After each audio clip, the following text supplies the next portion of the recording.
महिला एवं बाल विकास विभाग उत्तर प्रदेश की तरफ से एक योजना निकाली गई है जिसमें कि उन गरीब लोगों को रखा गया है जो लोग अपने बच्चों की परवरिश अच्छी परवरिश नहीं कर पा रहे हैं। उनमें उनको सरकार मदद करेगी। जिसे अगर मान लीजिए आपके पास एक बच्चा है तो 4,000 रुपये सरकार देगी इनकी परवरिश के लिए, अच्छी परवरिश अच्छी शिक्षा के लिए।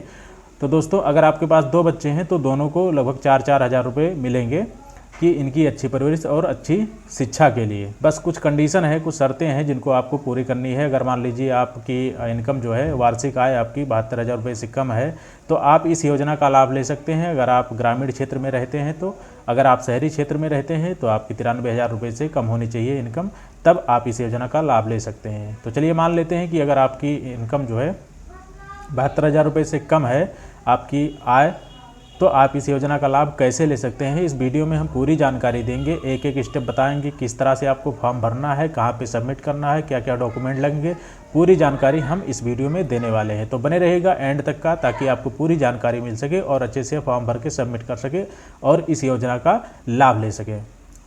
तो दोस्तों समय समय पर गवर्नमेंट ऐसी स्कीम निकालती रहती है जिसकी जानकारी के अभाव से ग्रामीण क्षेत्र के लोग इस योजना का लाभ नहीं ले पाते हैं।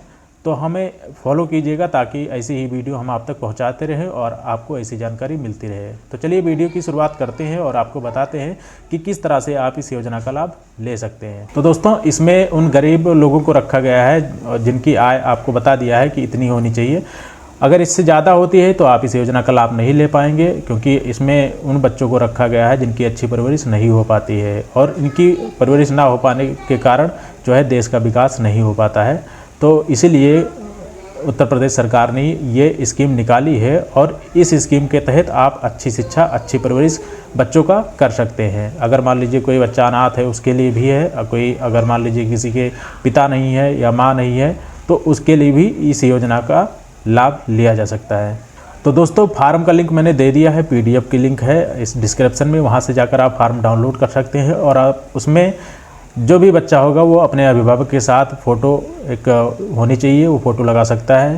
फ़ोटो लगाने के बाद में उसको आय प्रमाण पत्र, जन्म प्रमाण पत्र, OBC या अनुसूचित जाति का है तो उसका जाति प्रमाण पत्र, इसके साथ साथ उसकी बैंक कॉपी, अगर बच्चा 5 साल के ऊपर है तो उसकी बैंक कॉपी, अगर 5 साल से नीचे है, 1 साल का 2 साल का है तो अभिभावक की बैंक कॉपी लग जाएगी इसमें।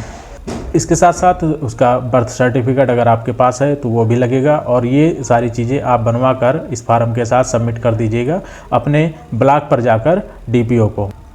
और इसको सबमिट करने के बाद आगे वेरिफिकेशन होगा। वेरिफिकेशन में अगर आप एलिजिबल पाए जाते हैं तो वहाँ पर आपको पैसा आना शुरू हो जाता है और आप अपने बच्चों को अच्छी शिक्षा, अच्छी परवरिश कर सकते हैं। तो अब आइए आपको दिखाते हैं किस तरह से फॉर्म भरना है। चलिए मोबाइल की स्क्रीन पे चलते हैं और वहाँ पे बताते हैं कि किस तरह से आप फॉर्म भरेंगे स्टेप बाय स्टेप। महिला एवं बाल विकास विभाग उत्तर प्रदेश की तरफ से निकाला गया है। यहाँ पर देखिए सीधा सीधा लिखा है, बच्चे के साथ माता पिता या पिता संरक्षक नवीनतम पासपोर्ट साइज का फ़ोटो यहाँ पर आपको लगानी पड़ेगी। ठीक है, उसके बाद में यहाँ पर देखिए अगर आप आवेदक हैं या माता या पिता कोई है तो उनका आधार नंबर यहाँ पर लिखा जाएगा। इसके बाद आवेदक का नाम, आवेदक का मोबाइल नंबर, आवेदक का बच्चे के साथ संबंध क्या है, अगर माता है तो माता, पिता है तो पिता, अगर कोई अलग संरक्षक है, माता पिता कोई नहीं है तो यहाँ पर संरक्षक हो सकता है। दोस्तों इस योजना का लाभ 18 साल तक लिया जा सकता है। बच्चे का यहाँ पर आधार नंबर डालना पड़ेगा, बच्चे का नाम हिंदी में, अंग्रेजी में, बच्चे का नाम, आधार कार्ड, फ़ोटो, पहचान, जन्म प्रमाण पत्र, यहाँ पर जन्म तिथि उसकी होनी चाहिए, जन्म का स्थान और यहाँ पर माता का नाम, ये सारी चीज़ें आपको यहाँ पर भर देनी है। दोस्तों अगर कोई चीज़ समझ में नहीं आती है तो हमें आप कमेंट करके पूछ सकते हैं, वहाँ पर हम आपको जानकारी दे देंगे। अब यहाँ पर देखिए श्रेणी जिसमें आवेदन किया गया है, अगर माँ विधवा या तलाकशुदा है या परिवार द्वारा परित्यक्त है तो यहाँ पर टिक कर दीजिएगा और बाकी सारी चीज़ें ये पढ़ के आप इसको अच्छी तरह से भरिएगा। बाकी अब नीचे आएंगे तो आवेदक के यहाँ पे हस्ताक्षर होंगे। उसके बाद में नीचे का ऑप्शन जो होता है जिला बाल संरक्षण इकाई द्वारा भरे जाएंगे, यहाँ पे जांचकर्ता होगा और जांचकर्ता का नाम और पदनाम यहाँ पर होगा। इसके बाद में नीचे जो अगर आपका फॉर्म रिजेक्ट होता है तो यहाँ पर किस लिए रिजेक्ट हुआ है, यहाँ पर पात्रता निरस्तीकरण का, ठीक है, कारण क्या कारण है, किस वजह से आपका फॉर्म रिजेक्ट हुआ है, यहाँ पर ये चीज़ें भी मेंशन की जाएंगी। दोस्तों तो ये थी जानकारी।